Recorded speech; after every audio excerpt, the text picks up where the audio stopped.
tidak selamanya utuh. Nenek. Satu persatu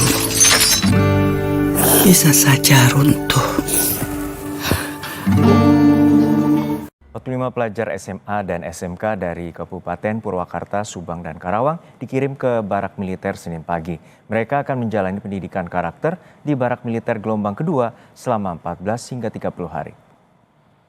Setelah melalui proses pemeriksaan kesehatan dan pengarahan, 45 siswa SMA dan SMK dari 3 kabupaten, yakni Purwakarta, Subang, dan Karawang diberangkatkan ke Barak Militer guna menjalani pendidikan karakter gelombang kedua. Lepasan dilakukan Bupati Purwakarta Saiful Bahri bin Zain dan orang tua masing-masing siswa. Bupati Purwakarta menyebut siswa yang diberangkatkan merupakan hasil seleksi karena banyaknya orang tua yang meminta anaknya diikut sertakan di Barak Militer. Terkait masih adanya kontroversi, pemerintah daerah tidak akan berhenti selama Presiden atau Panglima TNI masih mengizinkan program Barak Militer. Berarti ada peningkatan peminat itu? Oh, kalau peminat banyak banget, ini hasil seleksi.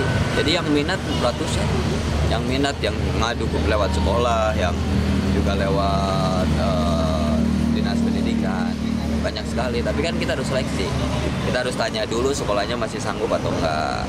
Terus juga orang tuanya masih sanggup atau enggak. Nah, udah mereka misalnya sudah tidak ada kesanggupan, siswanya kita konseling dulu.